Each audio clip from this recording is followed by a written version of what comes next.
Hi there, and welcome to the Homestead Education Podcast. Do you have a homestead, farm, or just dream of a rural life? This is a show to help you and your kids grow your own food and grow as a person. I'm your host, Kody Hanner. I'm a homesteader, homeschool mom of six, and small town enthusiast. I was raised by an old school rancher and blessed by the grace of God to have been exposed to so much of what rural life has to offer. Join me every week to talk about homesteading, homeschooling, and growth with a homestead education.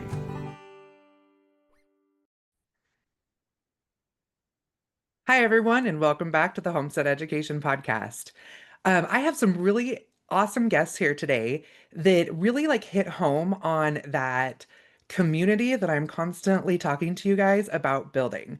So today we have Greg and Christine from the Steader app, and just want to go ahead and introduce them. Yeah, thank you so much for having us, Kody. It's a pleasure to be able to just share the vision for what we're doing at Steader. And yeah, just we appreciate the opportunity. Well, I'm really excited to hear all about it. So, typical to my normal story that everybody hears is I met somebody on the road at an event because I do 22 events a year. And I met you guys at Modern Homesteaders, and you were kind of doing your soft launch then. And it's been a couple months, so I'm just really excited to share with everybody what you've been doing and where it's going. But if we want to get started, do you want to introduce yourselves and talk a little bit about who you are? Like everybody wants to know what animals you have on your homestead, you know? Yes.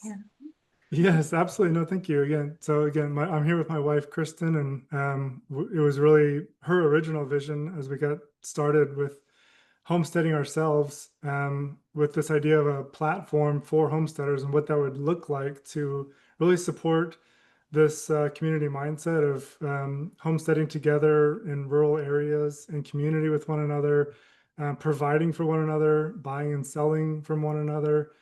Um, and so, yeah, we've been homesteading for several years now. Um, what are our animals? We've got some, Yeah, of so course. we started with chickens, of course. That's always the case typically. And we went into milking goats. From milking goats, we really learned how the system of a dairy animal works. And so it's been my dream and vision to have a larger dairy animal. So I kind of like to use the story of when I went to purchase what I wanted to find was a Jersey cow that was verified A2A2. And it was such a challenge. You know, we have Craigslist and you're weeding through that. There's some legitimate sellers and then some sellers that you can see the obvious, this isn't set up quite right. And even when I brought home that Jersey cow, I don't know anybody around me that has an animal like that. And so I'm just asking the neighbor who knows a friend who has a friend that has a Jersey cow, what do you feed this cow? And so this, like Greg said, this was birthed from our own homestead adventure. And we've added kuni pigs. We have some meat cattle that we run, just all, pretty small scale, but we really enjoy this. This is a part of life that is very satisfying. We have kids, and each of our older kids, they have an animal that they kind of own, so to speak. Mhm. So they really I call them management roles. Yes, they Yeah. really, and they love those responsibilities. Hmm. So that's kind of a little bit of who we are. Yeah, I think I would just add to that as far as like our enjoyment and like a growing appreciation in this homesteading journey of what it looks like to live the quiet, simple life. Mhm. Um, for us to get out of the city and to just manage a small homestead and take care of our animals, just to enjoy that relationship and that just kind of stewardship of land Hmm. and animals. It just on a simple scale with gardening and with our animals, it's just been such a appreciative lifestyle that we've kind of really grown to embrace and just love this. So That's wonderful. I love hearing that. I joke that I'm like one of the black sheep of the homesteading world because I actually grew up on a ranch. Oh, oh yeah. My dad was a cattle rancher in California, and we were hunting guides, and I kind of grew up with that whole agriculture around me all the time. Um, but I've always loved that way of life. I was like, there should be no other way of life. And so I've always advocated for it, and hearing so many people have that story of experiencing it for the first time and just like seeing that beauty, like it's just like, oh, I love Yeah. it. It really is there, and it's, not to romanticize the idea, but just like, I mean, every time we have to go into town for something, into the bigger city, when we're on our way out, I literally feel like this decompression as we kind of get out into the country roads and we're heading home. It's just, it's it makes home an entirely different idea. Like, this It is home. Oh my gosh, yes, it does. I always say, like, yeah, we shouldn't romanticize it. We should be normalizing it. But you Yeah. have to go through that romanticization to even want to be there. But like I was saying, I do all these conferences every year, and a lot of them are in big cities, Mhm. Hmm. especially the homeschool ones. Like, whew. And Mhm. Yeah. my daughter and I will go to them. And when the event is done for the day, like, I always make sure we have a rental car and we get in that car and we drive like as fast as we Yeah. can outside of the city and try to go find like a lake or a park or Right. something and just like decompress. Because just going to the hotel room isn't enough. Like, we need air, we need space. Like, so it's Mhm. a real thing. Yeah, absolutely. Mhm. So, this, you were talking about when you got your dairy cow, and I remember that feeling for myself because I had never raised any dairy animals. I'd always been on like a beef operation, even when I was in college. Like, I was an animal science major and I really focused on pigs and cattle. And even when I worked in the sheep and goat unit, it was all for beef purposes, not for dairy. We did have a dairy on the farm, and I did my one rotation that we were required, and I was good. Like, I Mhm. wanted no part in it. And when we bought our farm and we were having to switch to all natural food for my husband's health, he goes, "We should get a dairy cow." And I was like, no, like, we're not doing it. Congratulations, no. Did it We feel have three intimidating to now. you? And, but we brought home this first cow Mhm. and I had no clue what to do with her. Mhm. And I'm like, okay, I was an animal science major. I've spent time on dairies. I should know what to do with her. Like, I knew the basics. Like, we need to milk her every day. We need to feed her. I knew how to Google what we should feed her, which was, a lot that even people who know, like, oh, I can just Google it. If you don't know what you're looking for, you don't, and that type of stuff. Um, but it was like, can I worm her? Mhm. We've always wormed this way with the dairy cows. Should I worm her? Is it safe to Yeah. worm her? Mhm. And we were living in a fairly new area to us. And I had to like go to this lady's house in the middle of the night and get some stuff from her to deal with an issue we were having. And I felt so silly because I should be able to know how to do this and I didn't. Mhm. And it was like extremely embarrassing for me because, like, someone who's like, oh, I grew up on a cattle ranch and I have no clue what to do with this cow right now.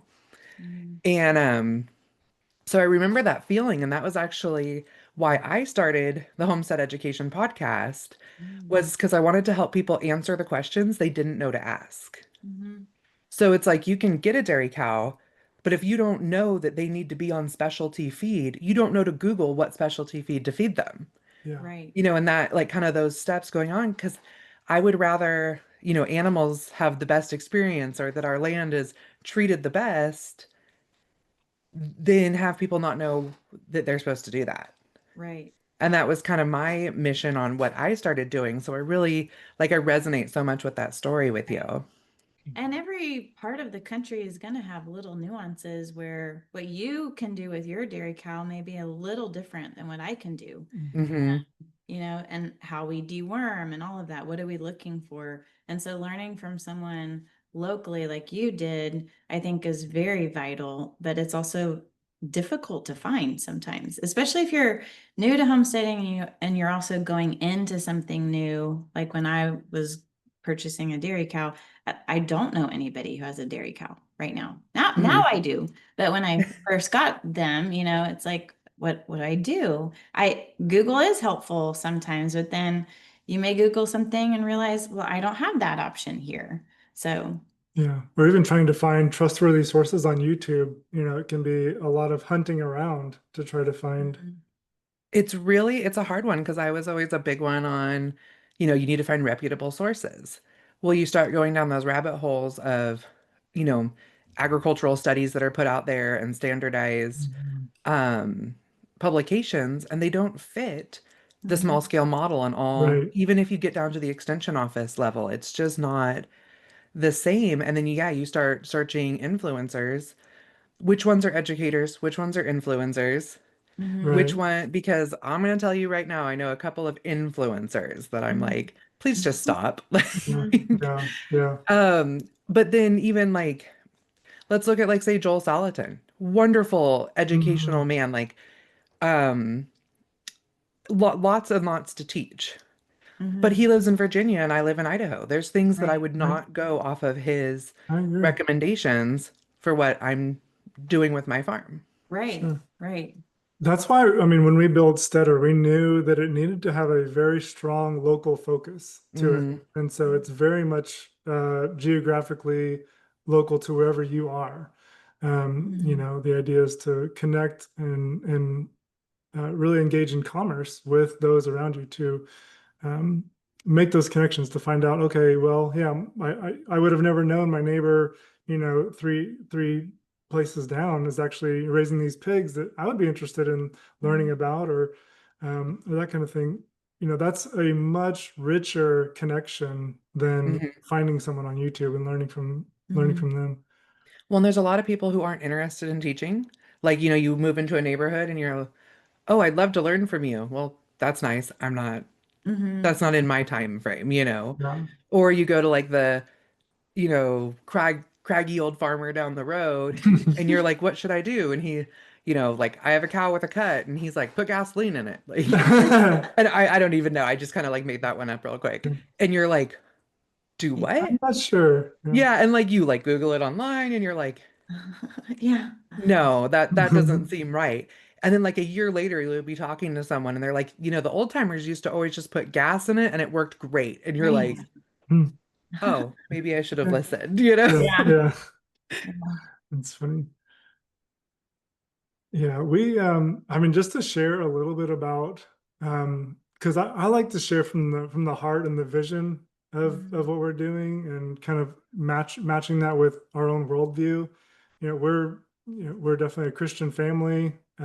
We serve the Lord and view the Bible as God's word. And so as we just live in this, what we all see to be a very broken world that needs a lot of healing in a lot of areas.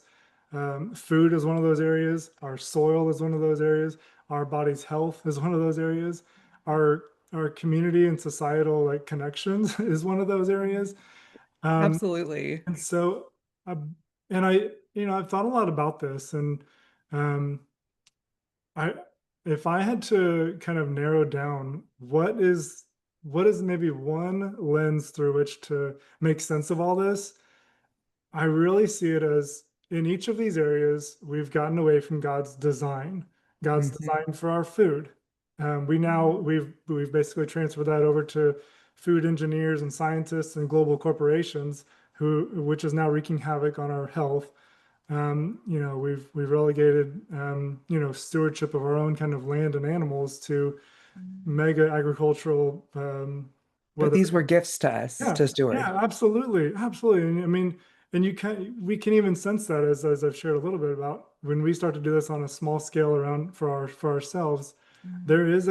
there's a really just a sense of um, um, I guess like a significant sense of peace and calm and just connection, like Mhm. a purpose that this is like we were made for this. We're Mhm. literally we're operating in God's design when we are, like God planted man in the garden to work it and tend it and manage the animals. So I just think I that there's think a natural place for that. Yeah.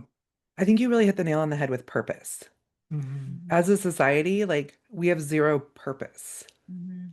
Even if you talk to someone, well, I want to make all the money for what? Mhm. Hmm. Like we need, like as like humans, we need that daily purpose. And like we see our youth, our teenagers who, at 15, 100 years ago were working, they had farms, they were, maybe even starting their families at that age and had those responsibilities. And our 15-year-olds, their whole sense of everything is they have to do a few homework assignments and stand in line at school. Right. Like Right. there's just that zero drive and purpose for them. Mhm. Yeah. Yeah. I mean, I think we have lost that. I mean, ultimately, we know from God's word that our primary identity is to be in Him, and our purpose is just to glorify God in all that we do. So, what does that mean for us, for the platform of Steader and the vision for that? We would hope that it is serve as a way to point people back to God's design for their own lives, for their lifestyle. Not that everyone has to be homesteader on 10 acres with a bunch of animals. I'm not saying that. But there is a lifestyle aspect of simplicity and kind of tending to your own responsibilities. And just living, choosing food according to God's design. That's a big one. Um, He Yeah, and made these community. perfect yeah, things for us to eat and consume and use for medicine that were designed to heal and nourish our bodies. And we have, for lack of a better word, taking these things and like bastardized them and then put them back into our bodies, and it's just making us sick. Mhm. right, right. Yeah, and that community neighborly connection. I'd Hmm. rather buy. I had a neighbor get a loaf of bread for me today, and then she had extra comfrey seeds. It's like, I want to give these to you. I'd Hmm. much rather that kind of transaction take place than getting online, finding the seeds that I want. That's what we want to promote as much as we can. Just that neighborly community focus where we were designed to live in this way and we've Hmm. moved away from it for far too long. Mhm. Right. Yeah, we've been lucky enough we live in a community that doesn't rely on outside sources Right. on a lot of things. Like we don't take community funding for our fire departments. Mhm. Somebody gets sick, there's not a GoFundMe. The community puts together a barbecue and raises all the money, and Mhm. like we'll donate a whole hog and they raffle off the whole hog, and it's just that's how we work as a community, and it's been a lot of fun to see that happen and then share that Mhm. outside. And so I really love your guys' idea of showing how that can work in lots of different communities, because yeah, there's a lot of our daily stuff that we use on our farm that we don't buy from an outside source. We are trading and bartering within our community. Yeah, Mhm. that's great. Yeah, and we live in a world that is technology driven. And so, you know, I knew my husband had the gift of creating through technology. And I thought, why can't you just use technology to promote this even more? Make it more expedient to make those connections. You know, the area I live in, we just got my family just created the first like community Facebook page for our area. Oh. Yeah. There's some like in the rest of our county, but like, then counties are kind of like broken into separate chunks, and we're 40 minutes from the main town. But Mm. there's a lot of people that live in this area. And we were talking about it at a fire department event, and somebody's like, "Oh, well, we know everybody, so we don't need something like this." And I said, "I get what you're saying." I said, "But how many people have moved into this area that you don't even know they're there, or you Mm. haven't had a chance to meet them yet?" If like we can use technology Right. where if then tomorrow everything went down, you met Mhm. 10 new people through this technology, and you know who are your allies in an emergency. Absolutely. Yeah. Absolutely. There's no reason that we can't apply even Amazon grade technology to local commerce. Oh, yeah. It should be as simple as like seeing what people have around you, seeing what they do, seeing their How do story. you pay in honey, like Yeah. online?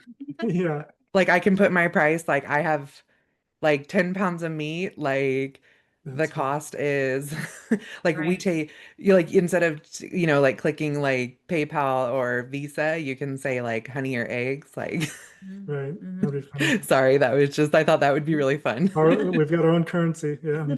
Yeah. Are you looking for new ways to advertise your business? I would like to invite you to advertise your business on the Homestead Education Podcast.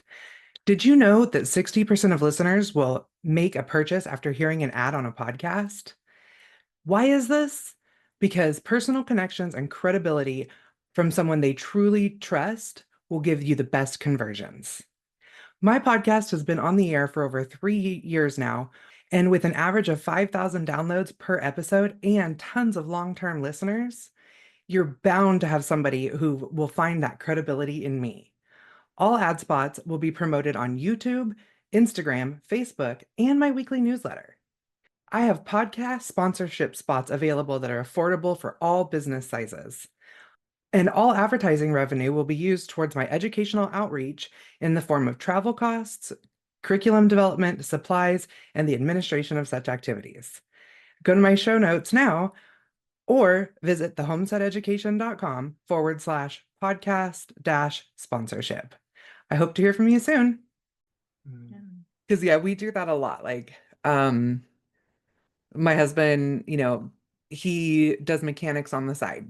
And so he will like put out there, hey, does anybody need any work done? We're looking for, and list what we want. Or if somebody puts out there like, hey, I don't want to have to drive to the next big town to get my brakes done.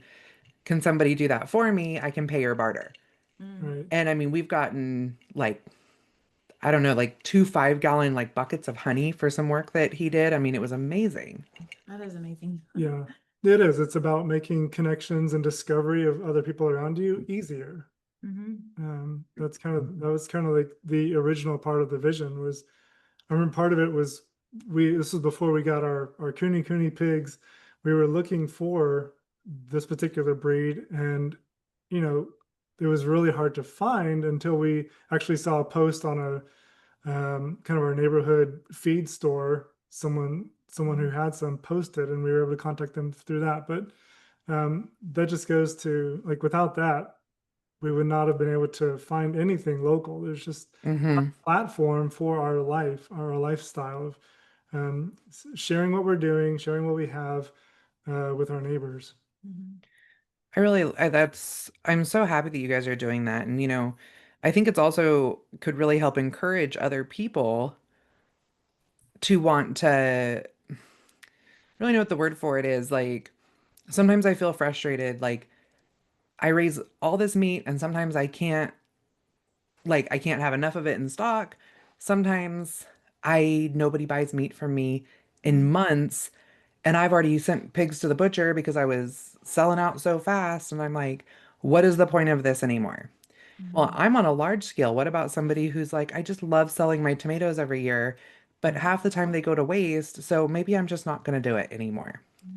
And I always tell people, like, you stop doing that and stop feeling guilty advertising it because you can't have a local food system without local food. Right. And so I think this would encourage more of that. You can't, like, of people wanting to create that local food system by producing more. That's exactly what You we hit the nail on the head. so desire. And in fact, building Steader has definitely been partly a painful process because as a husband-wife team, we really believe in what you just said. We really want to promote local food systems, and that's why we built Steader, to allow a platform to promote that as much as possible across, the whole United States. But we so want people to see that their part matters. And those extra tomatoes matter. And even though it feels so It would trivial, matter to me so much right now because none of my tomatoes turned red this year, so I have no tomatoes. I have Yeah. too many tomatoes. So Yeah. I wish I was in telling my- Texas. yeah, I mean, we all find what we can grow, right? But we want to see that happen because we believe in it, and we also believe that eating locally from our local soils promotes the best health possible and really is promoting longevity for our families, for our children. That's a strong desire. And long-term community. Yeah. Right. Yeah. I think about my kids, like, if they move back to this area or, whatever it is that they do, are they going to be calling me every time, or are they going to have a network of people? And when we're homeschoolers and we live in a small community, how else do families build these networks other than making them themselves? Yeah. Yeah, that's where I think the real heroes of the local food market or systems that we kind of grow across the country is going to be all of those little people that just step out and sell their extra little surplus that they have here and there. Hmm. It has to be, and there's really a sense of generosity in that. I mean, even if you're selling it, and I would encourage people to go to sell their little basket of extra tomatoes that they may have. I think that some people, I say that because I think that some people have a hesitancy to selling on the really ultra small scale. They're like, oh, I'm not really a store. I'm not really a farm. I don't really have a business. So just selling this, extra stuff here and there. It's like the Etsy of the homestead world. Yes, exactly. Yeah. So just to being able to provide that, we want Steader to be like this place where there's no friction to go ahead and offer that to your community. That's awesome. So tell me the story a little bit of like how you have like the logistical stuff, like of going down the process of like creating an app and that type of stuff, like because that gets really exciting too. And so many homesteaders and homeschoolers are very entrepreneurial and they love hearing this part. Sure. Well, it certainly started with a growing vision of an idea. Um, and it really started as just a big and kind of vague idea.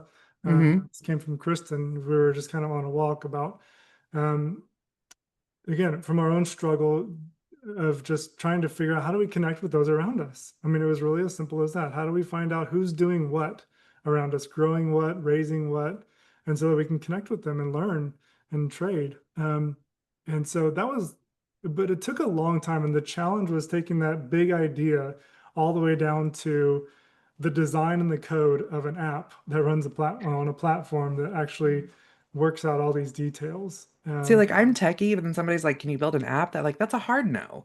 Like, Yeah. I have no clue how to do that. Like, Yeah, taking it from big vision all the way down to like lines of code that are very specific, because you have to answer every specific question. How are we going to do this? Um, and so running all of that through our vision constantly was important. Um, Understanding local is very important. So you'll find that we actually don't even offer, we don't currently support a shipping kind of fulfillment mhm. service. It's really just local pickup and local delivery if you want to deliver.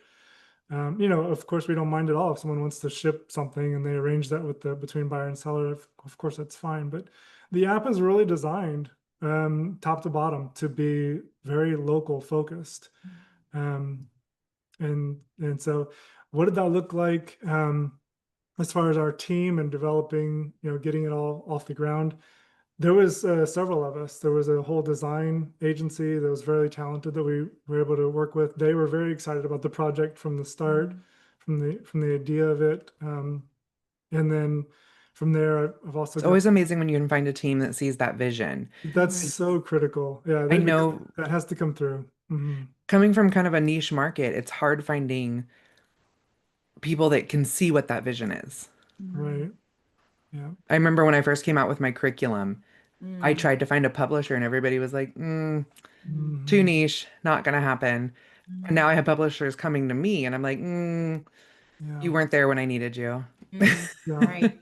Yeah. That cannot be emphasized enough. Just the mesh of the culture and the shared vision and the passion for what is being built has to be Mhm, there. mhm. So we were fortunate in that. That's awesome. Um, so I know you talked about the e-commerce side of it, but you also talked about like building community and asking questions. Do you have like a mentorship side or a chat side or? Right now, it's basically, I think that people will connect as they see so the app right now, you would get on as a seller, you'd go through this little onboarding process to list your products, share about your homestead. You provide details about who you are, um, maybe what kind of animals you raise or what you're growing in your own garden. And then you list your products. Of course, you would connect. Um, we use Stripe for payment processing. You Mhm. connect that account for payouts, and then it's as simple as then your store can go live on the platform, and so your neighbors are immediately going to be able to see your profile with your product listings. And then there's that discovery piece that just, it's completely free to create that and put that out there. And so So that's discovery. yeah, the discovery of just because once you've built that profile in your listings, that's going to go out on the platform, and so those geographically around you, when they get on Steader, whether they're selling or not, they're going to see your profile. Oh, It's going to okay. show up as someone locally to them, and they can click on your profile right there and see the details of who you are, what you're doing, all the things that you shared in your profile. If you have products for sale, it's going to be, those products will be listed and people can add those products to their cart and check out. And then of course, you can message each other in the app. So you don't have to share phone numbers or email addresses at first if you don't want to, but there is definitely the messaging aspect of being able to connect and say, maybe you want to ask a question about a product before you buy it, or you just see, oh, I see you're raising this kind of cow or this goat, and you want to ask a question about it. That this person is a nearby neighbor, and so it just builds that opportunity for discovery, and then of course connection through that. That's awesome. I was like writing all that down so that I can promote you guys properly. Of course, then I was writing down some ideas too. Yeah. Yeah, Um, I can even an example of just things that have connected over the app for me personally. Being at the Modern Homesteading, I actually met a handful of people there, and I was excited because they could communicate to me that they have found non-sprayed hay for their local livestock, right? but it's hard to find around here. I Yeah. have never been able to find that in the 6 years that we've been raising animals. Mhm. However, through a connection at another event locally, I did find that. And so Nice. what I want to do, so that's an example of what's on our profile. I want to promote that hay provider. And so if you look at my animals on our homestead profile, I'm going to be sourcing that particular hay farm because I want people to see that this is here. It took me 6 years to find it, but it's here. So those are the little things that make us excited, that really will help hopefully promote connection that took me so long to figure that out. And I mean, you said it was hard to find that in Idaho. I think who I connected with at the Modern Homesteading Conference, they were from different states. And I just thought, I don't think that exists in Texas. And lo and behold, it does. So yeah, Yeah, providing discovery is a big key to the platform. yeah. So yeah, you mentioned that you were at Modern Homesteaders and then you said you went to Homesteaders of America. What kind of like feedback and stuff were you getting at these events? I would say it was actually really encouraging. People were excited. I mean, you could see their eyes just light up when they got the idea of what's being built here. The questions were interesting and very helpful for like kind of feedback for us. I know one question we got a lot at this past Homesteaders of America conference was questions about the legality of selling certain homestead products in their community without particular licenses or that kind of thing. And so, um, you know, my main answer to that was, we're a platform, and of course, it's important for each seller to know the laws of their own jurisdiction of what they're selling, and laws constantly change. Hmm. But and we can be an educating source on that. So, I always tell people, at least on a federal level, there's some wonderful regional and state level organizations that provide this Hmm. kind of local food advocacy and education for these kinds of For things. But laws, I always, I have a couple of resources myself, yes, like on my platforms, but what I always tell people is to go to it's like Farm to Consumer Legal yep, Defense Fund. that's exactly what I was That's going to say. exactly Yeah. what we That's say. yeah, because especially at a federal level, they just do so much great work. They're so Hmm. helpful.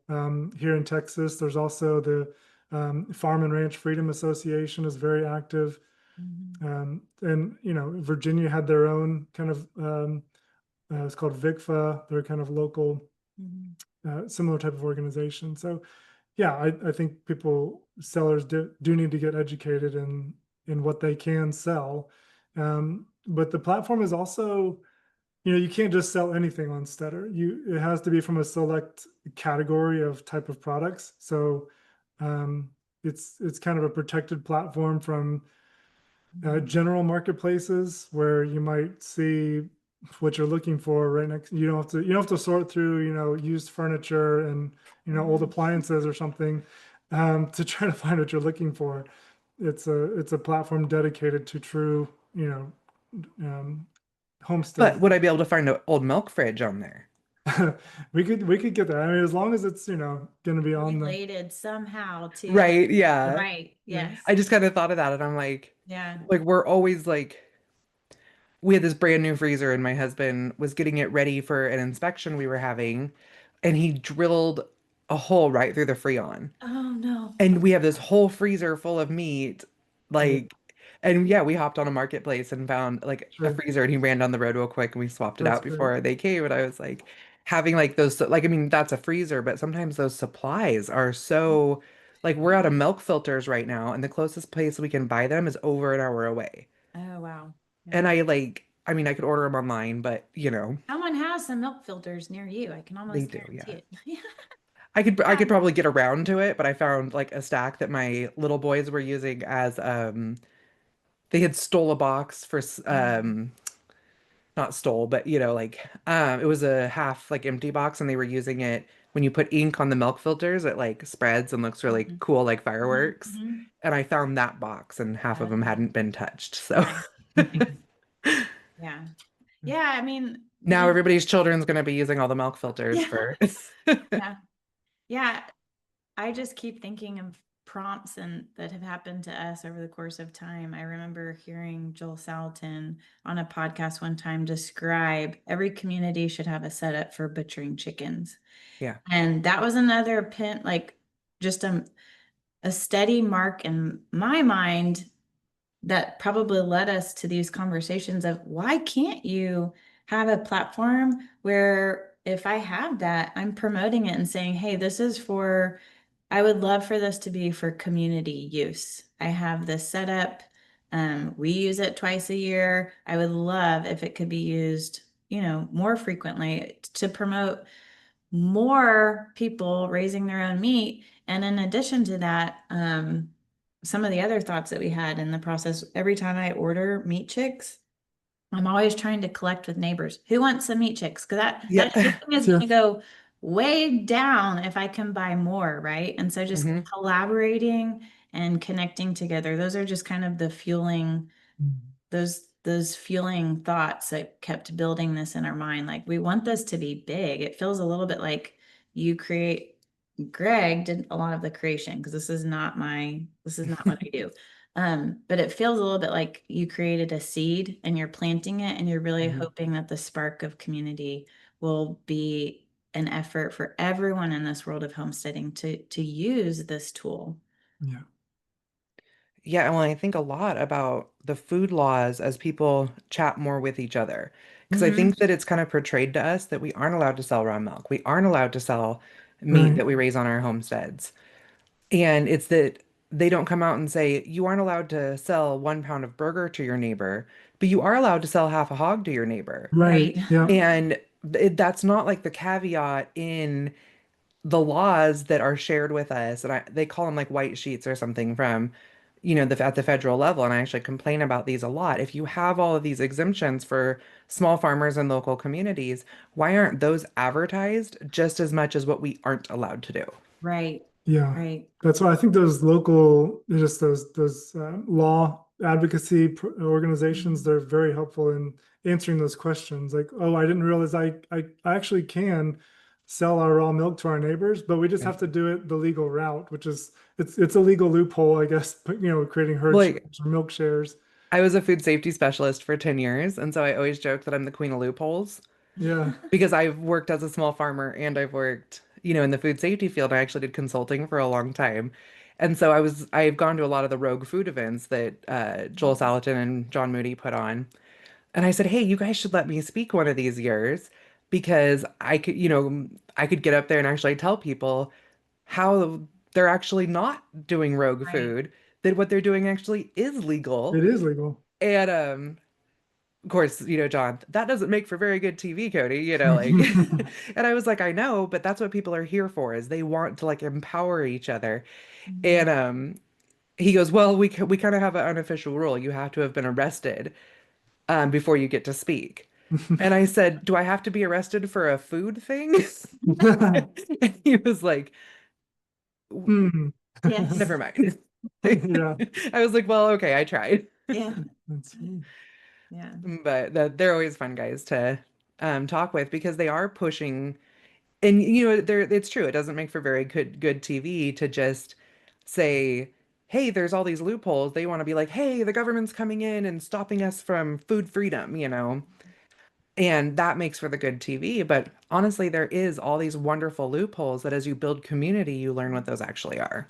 And that's what we would love to see kind of explode in the world of community, and just having an online platform like Steader where we become more and more familiar through people like you that are in our local communities. And, Mhm. you know, this term food emancipation will happen I like that. if we are all in Yeah, this together. the more That we was the focus of the Homesteaders of America conference. Yeah, the more we normalize small food, like just local food systems, the more we normalize just sharing a little bit of food with our neighbors, and everyone's doing that on a small scale. It doesn't feel like there's this weird rogue feeling to it. It just Mhm. becomes Hmm. more like normal. Well, and that's what's frustrating about it is it's only been rogue for a few decades. Right. Right. Before that, that was normal. Yeah, Mhm. But, I see this a lot when people talk about homeschooling. If we sent children to school at 6 months old, within a generation, they would think that children couldn't learn to walk unless they went to school. exactly. Mhm. So it's the same thing with food. Like within just a generation, we believe that it's illegal to buy eggs from your neighbor. Mhm. And Yeah, that's a very wonderful control mechanism that Mhm. I don't really want to be controlled by. Mhm. exactly. That's a good way to put it. Mhm. So tell me, like, you went through it a little bit. So how do I get the Setter app? Like, I've got my phone out. Sure. Well, yeah, we wanted, again, knowing homesteaders, we wanted to make it on every platform, including the web. So it's on iOS, it's on Android, Okay. and for those even without a smartphone, if you don't want to use that, it's on the web at Oh, steader.com. nice. So there's browser based as well. So if you're on your iPhone or Android phone, you can go to your store, your app store, Does it and have like a little Amish looking guy on it? yeah, Mhm. it's got Okay, I just want to the make sure little I'm getting the farmer right guy. one. Yeah, you see the farmer guy. That's our logo. Okay, So for like anyone who's watching on YouTube, we've got our little, we got our farmer. that's the Mhm. one. Um, So yeah, and, of course, when you create an account, you should be able to, it'll ask to if it can use your location. It'll use a few different ways to try to figure out where you are according to your permissions, and then it since it is a new platform, you may not see any particular sellers right around you, depending on where you are. But the more people get it and talk about it, the more you're gonna see. Yeah, so I always encourage people get on there and get onboarded as a seller and get your profile out there on the platform. Be one of the first, and then get your neighbors involved. It's Mhm. because the platform is there. It's fully operational. It's ready to use completely. So you just go through the seller onboarding process. Like I said, create your little bio or description about your own homestead, list your products, connect to a Stripe account, and that's all part of the process of the app. You work through that, and then you share or make your profile public, and so other people in the community can see it. Nice. Let me make sure it has my right. Sometimes they think I'm in Canada. Mm. I live Yeah. 1,000 feet from the Canadian border, Oh, Oh, wow. that's fine. so I'm typing in my actual address. Yeah. So again, and I would really ask as people are working through this, one thing I continue to crave is any kind of feedback. So this is a huge app. Not everything's going to work perfectly the first time. Hmm. I'm still building out different different enhancements, and we're taking in everyone's thoughts and feedback. So whether you would be really helping the platform itself if you just shared, hey, it would be nice if it did this, or hey, it didn't work when I tried that. That kind of feedback. If you just you can email us at hello@steader.com. We also have a little support bubble in the bottom right corner of our website at steader.com. But we would love to make you successful on the Steader platform as a seller. So if you have any kind of roadblocks or Oh, any other I ideas, found farmers. yeah, Yay. that's I great. had to go a little further out, but Yeah, you can adjust your search distance out, right? yeah. I found some people out of Lewiston, Great. which is I don't do a lot of selling in Lewiston, but Coeur d'Alene is right in between myself and Lewiston. So for big purchases, a lot of people will meet in Coeur d'Alene. Very cool. So that's awesome. And it's such a beautiful app. I'm Yeah, gonna go the ahead and put design that team's back up, like very so cool. bright colors, and I just wanted it to show up so I could show. And so That's so cool. I'm definitely gonna share this, like not just on this platform, because this is my homestead education platform. This is nationwide, so or Yeah. it's worldwide actually. Yeah. But like I could share something like this on like North Idaho homesteaders.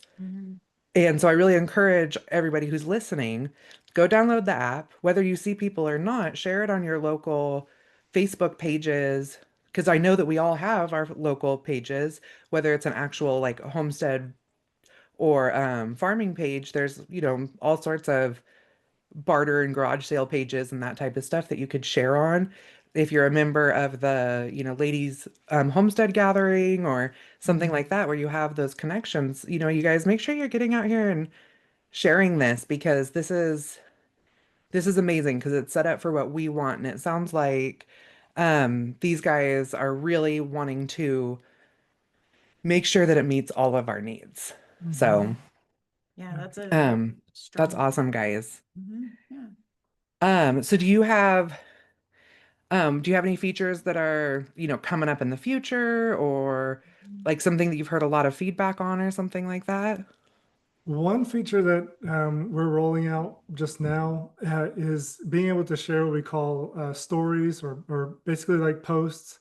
Oh, So it's yeah. kind of a scrolling feed of just things that are happening on the farm, just kind of like real life events of, hey, just harvested this bunch of, I guess we're on tomatoes today. So Right?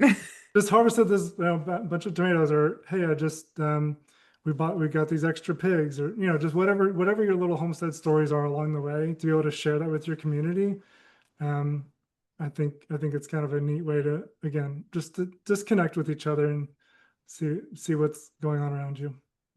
Well, I love it. And, I really like that you guys are, still taking feedback, because, Very much. the people that are hopping on, this is about a mission. Like, It is. I think so many people believe in that mission. So, like I'm going to ask my followers, if you guys are on here and you see something that doesn't work for you, let them know, because they want the heart that you have. Yeah, So right. We just want it to be a tool that serves you. That's really our heart. that's wonderful. So thank you so much, guys, for coming on. The one thing I do ask everybody before we hop off is, what does keep growing mean to you? Well, like, do you want to answer that? You can. Okay. One of Well, you's got to. yeah, I would say, I like the motto of just, um, grow with what you have where you are. Like, just start wherever you are in your home, in your journey, and make the most of that.